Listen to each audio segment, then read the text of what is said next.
శవనకుడు శివ ఆదేశాన్ని పాటించాలనుకొని ప్రయాణమయ్యాడు. ఒక్క అడుగు కూడా ముందుకు సాగు. దివ్య దృష్టితో చూడగా కింద కారణం తెలుసు. రాముడు త్రేతాయుగంలో సీతాన్వేషణ చేస్తున్న ఒక రాతి మీద కూర్చున్నాడు. అదే ఇప్పుడు శవనకుడు నిలిచి ఉన్నదా. అక్కడ ఎందుకు కూర్చొని ఉన్నావని అప్పుడు లక్ష్మణుడు రాముడిని అడిగాడు.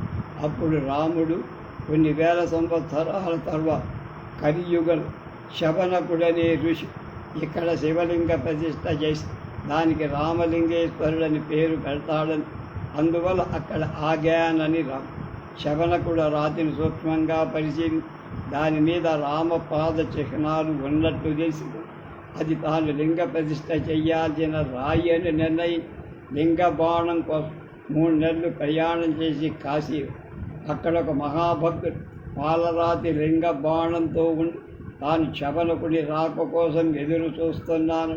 మర్నాడు ఉదయం గంగా స్నానం చేసి రమ్మని శవనకుడు అలాగే చేసి శివలింగాన్ని తీసుకొని వచ్చి ప్రతిష్ఠించి రోజు తుంగభద్రా నదీ జలంతో అభిషేకిస్తూ ఉండే. ఆ స్థలాన్ని తుంగభద్ర సుమారు 15 కిలోమీటర్లది. శవనకుడు ముసలితనం వల్ల ఒకనాడు నదీ జలం తేలక అభిషేకం ఎలా చెయ్యాలో అని ఆలోచిస్తూ నిద్రపోతే కలలో తుంగభద్రాదేవి దేవత ప్రత్యక్షమై తాను దేవాలయ సమీపంలో వెలుస్తానని. మర్నాడు ఉదయం శవనకు గుడి వెనక ఒక కొత్త చెరువు ఏర్పడి ఉంటుంది. ఆ నీటితో అభిషేకిస్తూ కొంతకాలానికి ముక్తి. ఆ తర్వాత చెరువు శవనకు దొన అని పెట్టు. అదే దొన అంటే నీరు నిలిచే పల్ల ప్రదేశం. అదే క్రమంగా ఊరిపోయి ఆ గ్రామ విపుడు కాలగతిలో చాగ దొనగా మహబూబ్ నగర్ కోయిల కొండ. మహబూబ్ నగర్కి 25 కిలోమీటర్లు. కోయిల కొండకు చారిత్రాత్మక ప్రాముఖ్యం. అదొక గిరిదుర్గమున్న స్థానం. 1516 నుండి గోల్కొండను పాలించిన కులీ కుతుబ్ షా వాళ్ళ వంశం వాళ్ళు ఈ కోట పరిపాలకు సంబంధించిన పోరాటాలతో సంబంధం. ఈ విషయాలు అక్కడ ఉన్న శాసనాలు వల్ల తెలుసు.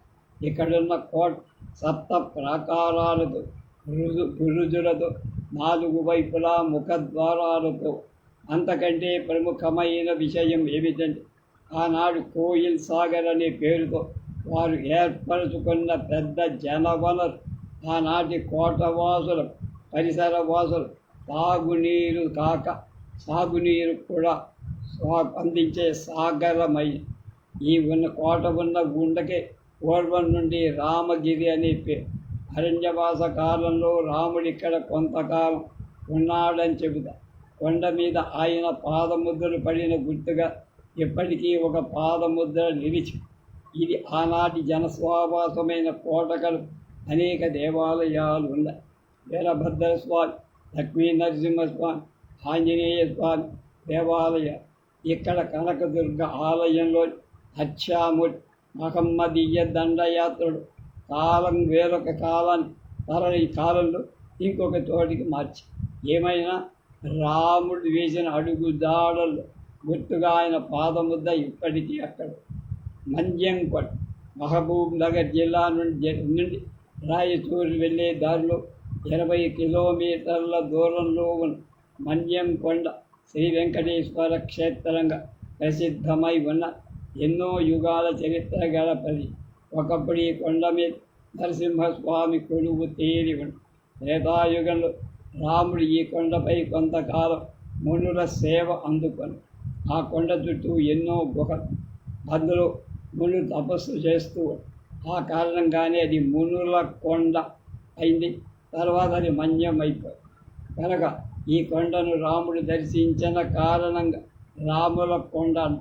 తర్వాత కాలంలో కృష్ణుడు కూడా పిల్లల గోవి రూపంలో పిల్లవాడి రూపం ఇక్కడికి వచ్చి లీలను ప్రదర్శించాడు కనుక గోపికా కృష్ణుల తేజో రూపం ఇప్పటికీ ఉంది.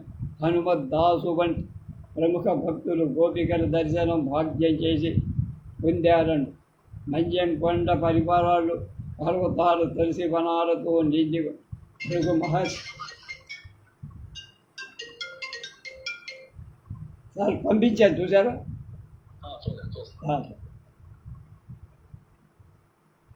లక్ష్మీదేవి భూలోకానికి తరలి వచ్చిన ఆ మార్గాన వెళ్ళిన కారణంగా తులసి వనాలు ఏర్పడ్డాయని వెంకటేశ్వరుడు లక్ష్మీదేవిని వెతుకుతూ భూలోకానికి వచ్చి ముడల నుండి ఆమె అటు వచ్చిందేమో అన్న సమాచారం సేకరించాడని కలియుగంలో తానక్కడ వెలుస్తానని చెప్పాడని ఆ మాట నిలుపుకునేందుకే ఇప్పుడు ఆ కొండ మీద కొలువు తీరాడని రేపు నల్గొండ జిల్లా దగ్గరికి వెళ్దాం.